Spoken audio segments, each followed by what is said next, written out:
کہ اللہ تعالیٰ کی وحدانیت اور اس کے وجود کا سب سے بڑا ثبوت کیا ہے؟ سب سے بڑا ثبوت تو انبیاء ہی ہیں، ان سے بڑا ثبوت اور کوئی تصور میں نہیں آ سکتا۔ ویسے تو ہر انسان خود بھی ایک ثبوت ہے، اگر اپنے نفس پہ غور کرے اور دیکھے کہ میں کیا ہوں، کس غرض سے آیا اور کون ہوں، میری انا کیا چیز ہے، مجھے یہ سوچنے کی طاقت کیوں نصیب ہوئی، جبکہ کیمسٹری اور فزکس میں کوئی قانون نہیں ہے جو سوچنے کی طاقت پیدا کر سکے۔ یہ سیدھی سادھی چند باتیں اگر انسان اپنے وجود پر اطلاق کر کے دیکھے تو وہ ذاتی ثبوت اس کی ذات کے لیے اس کی ذات میں سے مہیا ہو سکتا ہے۔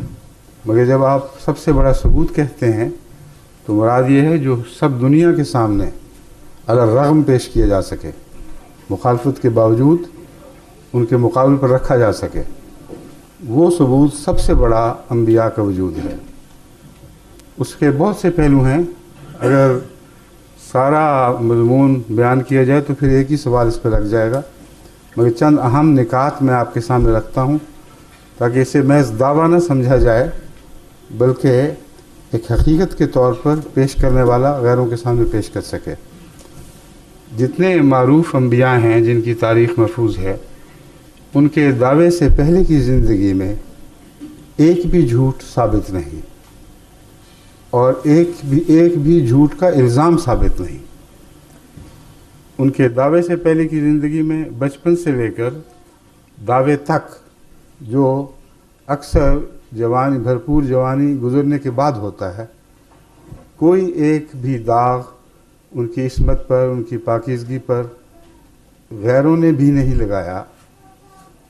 تمام انبیاء اپنی پہلے کی زندگی میں وہ وجود تھے جن پر نظریں اٹھ رہی تھیں۔ کبھی انہوں نے انسان پر بھی جھوٹ نہیں بولا، کبھی کوئی حرص نہیں کی، کبھی دولتیں جمع نہیں کی، کبھی سرداری کی کوشش تک نہیں کی، سرداری کے مقابلوں میں آئے ہی نہیں۔ اچانک جب یہ کہتے ہیں کہ ہمیں خدا کا پیغام ملا ہے اور وہ یہ ہے، تو یہ سب سے بڑے تعجب کی بات ہے کہ نفسیاتی لحاظ سے یہ ممکن کیسے ہے کہ ایک شخص جو لوگوں کے معاملے میں، انسانوں کے معاملے میں امین ہو، بغیر نفسانی خواہش کے رہا ہو، اس کی کوئی بڑائی کی آرزو ثابت نہ ہو، وہ اچانک خدا کی طرف جھوٹ منسوب کرنا شروع کر دے۔ اگر خدا نہیں ہے تو اس کا لازمی نتیجہ یہ نکلے گا کہ اس نے کسی اور غرض سے خدا کا نام استعمال کیا ہے، اس کے سوا کوئی نکلتا نہیں۔ اور اگر یہ ہو تو پھر اس وقت کا وہ سب سے بڑا جھوٹا ہے۔ اور اچانک ایسی کایا پلٹ جانا کہ جو انسانوں میں سب سے بڑا سچا تھا وہ اچانک ان میں سے سب سے بدترین جھوٹا بن گیا، یہ انسانی فطرت قبول نہیں کر سکتی۔ مگر صرف اتنا ہی نہیں، جب اس نے کوئی اور تمنا دل میں چھپا کر خدا کی طرف منسوب ہونے کا دعویٰ کیا، اور خدا وہ جانتا ہے سب سے زیادہ کہ خدا نہیں ہے، اگر نہیں ہے تو اس سے بڑھ کر کوئی نہیں جانتا، کیونکہ اتنی بڑی جرت اس کو خدا پر جھوٹ بولنے کی ممکن ہی نہیں تھی اگر اس عرصے میں اسے کامل یقین نہ ہوتا کہ جس ہستی کی طرف میں جھوٹ منسوب کر رہا ہوں وہ قادر ہے، وہ توانا ہے، وہ مجھے جڑوں سے اکھاڑ کے پھینک سکتی ہے۔ تو وہ وجود جو دہریت کے اس سفر میں آہستہ آہستہ آگے بڑھتا ہے، وہ دہریت کے نشان پیچھے چھوڑ کر چلتا ہے۔ اس کی مجالس میں وہ گفتگو ہوتی ہے، اس کی مجالس گواہ ہو جاتی ہیں کہ یہ وہ شخص تھا جو مذہب کے مذاق اڑایا کرتا تھا، جو خدا کی ہستی کے خلاف باتیں کیا کرتا تھا۔ اس کے بغیر نفسیاتی سفر یہ ایک چھلانگ کا ممکن ہی نہیں ہے۔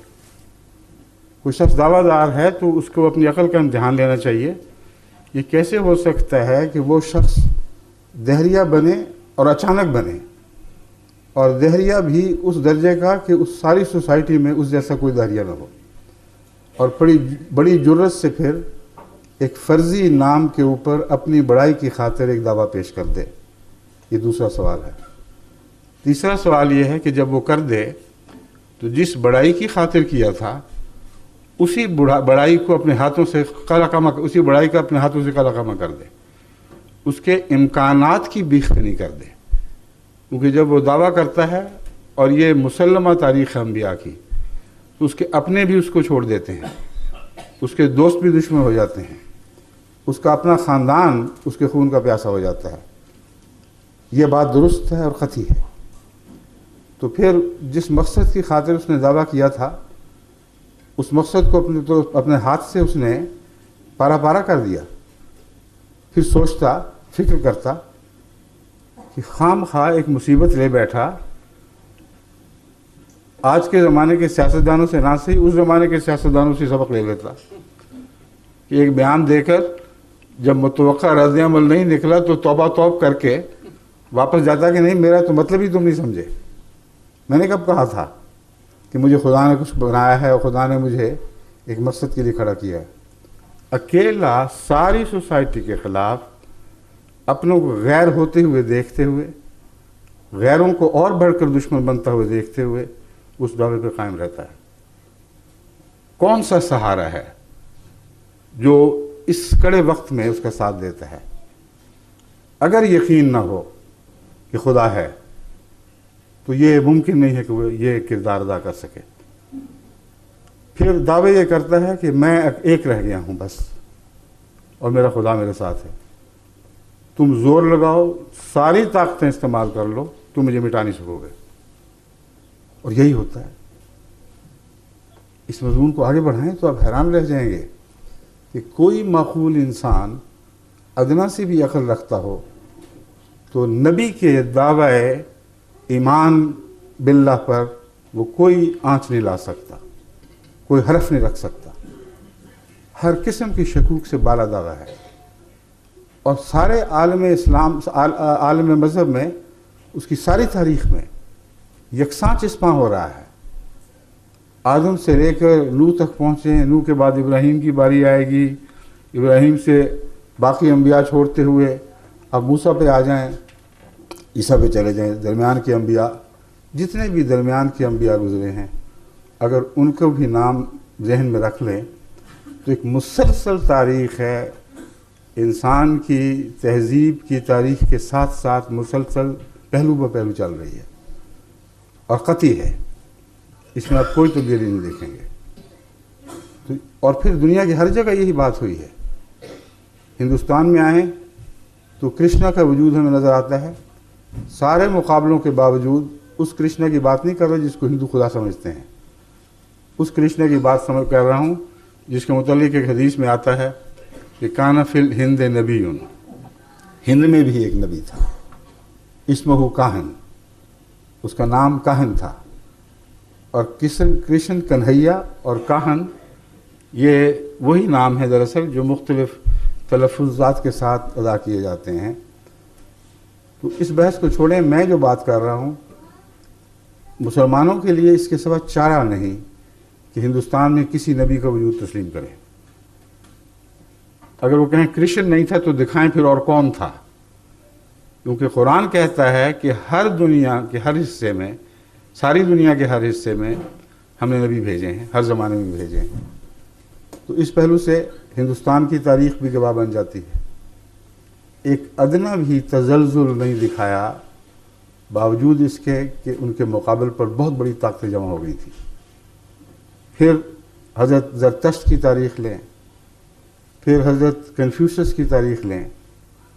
دنیا میں جتنی بڑی بڑی قومیں مذہب کے نام پر قائم ہوئیں اور آج تک زندہ ہیں اور مضبوطی سے دنیا میں مستحکم ہو چکی ہیں, ان سب کی ایک ہی تاریخ ہے جو دہرائی جا رہی ہے. تو ایک کا انہوں نے کب کیا تھا؟ یہ تو ایک دوسرے سے ملے بھی نہیں تھے, ان کے زمانے جدا جدا تھے, ملک الگ الگ. پھر کیسے ممکن ہے کہ ان سب نے ایک ہی اسکیم سازش سے سوچی ہو اور ایک ہی طرز پر پھول کی طرح کھلے ہوں اور ہر پتی اسی طرح کھلی ہو جس طرح دوسرے پھولوں کی کھلتی چلی گئی؟ یہ یکسانیت, یہ عالمگیر اتحاد